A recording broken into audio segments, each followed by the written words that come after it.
Hello, everyone. This is Tom Fox back again for episode 4 of our 5-part exploration of the coming conflict with China. Once again, I'm joined by Brandon Daniels, CEO and President of Exiger. Brandon, first of all, welcome back. Thank you so much, Tom. Brandon, in this episode, I wanted to explore some of the more nefarious activities of China. You've touched upon these, or we've touched upon these a little bit in the podcast episode, but it is an extension of this non-kinetic warfare you've talked about, and it's runs the gamut from outright theft of intellectual property to hacking to any other ways to get a edge, if I can use that famous Texas term. Uh, Yeah. it's been my experience that over the past probably 20 years, China has physically taken intellectual IP out of the United States in forms of books, in forms of written materials, and they really did that in a variety of methods and manners, all the ways from universities to commercial operations to financial institutions. Um, Unfortunately, we basically let them do that, and they've got that now. But I guess I wondered, are do you foresee them moving to a more aggressive intellectual IP theft through hacking or other sort of data insertions similar to what Russia tried to do after the invasion of Ukraine? So the short answer is yes. Uh, I don't know if it'll be more aggressive because it's already incredibly aggressive. The PRC's practice for acquiring technology. There's this thing that people call the wheel of death, right? And basically, it's China's strategic goals for acquiring technology. Um, and there are a few key principles. One is they utilize intelligence services, and so there are quite literally uh, intelligence operatives in our corporate ecosystem and operating in our universities, operating in our defense facilities, operating on our bases. I mean, we even saw instances in the past where it was, people working on grounds, literally in cafeterias and in maintenance services that were collecting intelligence on technologies that we were inventing and developing. They also have what are called non-traditional developers, people that are collectors that are actively collecting information on behalf of the PRC, but believe that they are operating in a way where they're gathering information for economic advancement. There are several things like this, right? There are academic partnerships. So both with our labs in the United States and with our universities, where you'll see on patents, professors from the Chinese Academy of Sciences that are integrated at the base of some of the technologies that we're building that will one day end up in defense systems or end up in critical infrastructure in our utilities. And so you're seeing these academic partnerships utilized to collect data. And then finally, you're seeing them buy up companies in our supply chain, right?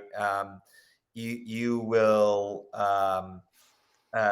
as you work through any defense supply chain, as you work through any critical infrastructure supply chain, like in information technology or in telecom, you'll often run into a number of companies that look like they're located in Canada or located in Finland or located in the UK or located in the US.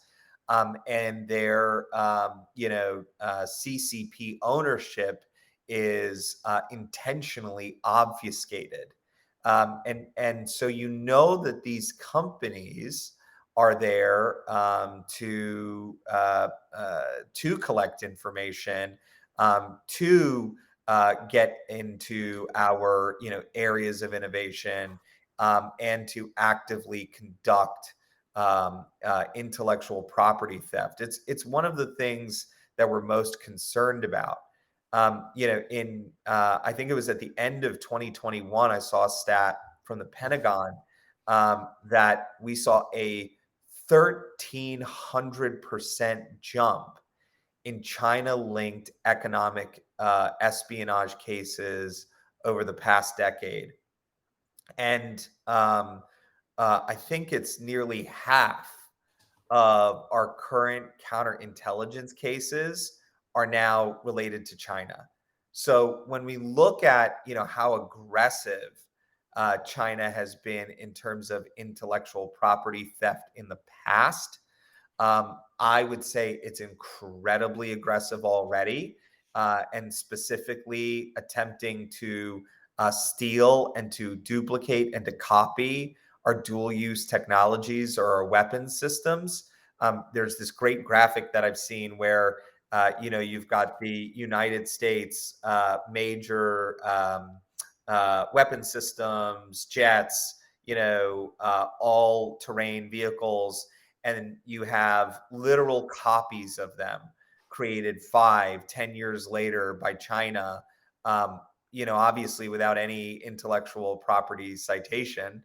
And I think that that's again where really the Chinese economic model fails, because anytime someone is innovative and creates opportunity, right, this individualistic view that capitalism can create, democracy can create, it's quelled by the CCP because it's largely seen as a threat to their dominance. Whereas the United States, I mean, we foment innovation everywhere. Anyone, anywhere can, be an innovator, can invent, and can, end up getting the rewards from that. The Chinese government doesn't allow that. And so the only way that they can continue to advance and be competitive is to steal. The second thing is, Tom, and I think I mentioned this the last time we spoke. China is estimated to be responsible for 70% of the world's physical trade-related counterfeiting. It's more than 280 billion USD of counterfeit goods. And so not only is it built into the sort of intelligence collection and the military civil fusion aspect of what the Chinese government does, but it's also built into the very fabric of how China looks at exploiting the rest of the world from an economic perspective. So I think we're going to see, I think we've already seen an uptick in intelligence related activities to steal, steal United States IP or global IP. In fact, one of my colleagues, Carrie Wibben, worked on a report several years ago called Deliver Uncompromised, which flagged for the world's defense and corporate communities this issue of intellectual property theft and the trillions we've lost. But I think it's at an even bigger scale where the regulations don't allow us to keep our IP even on a sort of industrial based plane. What can or how can a U.S. public company board of directors begin to think through some of these issues? If you have a state actor, Chinese military, hacking, if you are unable to mitigate risk through insurance or other traditional methods, you do need to harden your defenses. But is it simply an analysis as what really are our crown jewels and how do we protect them? Or is a different approach called for? I think it's three things. First, I think it's protecting our crown jewels, right? Having stricter, more active and proactive containment of our technologies that are subject to export control laws, and specifically doing that with China, right? We allow companies largely to legalese their way out of reporting exactly what types of technologies are going to China. And that leaves us open to real problems. So first of all, I think it's protecting our crown jewels, and making sure that the innovative ways in which we manufacture and set ourselves apart and start to restore economic balance, that we protect those. I think it's more active protection in international trade courts, being willing, to more be willing to call out these international trade violations that we're seeing.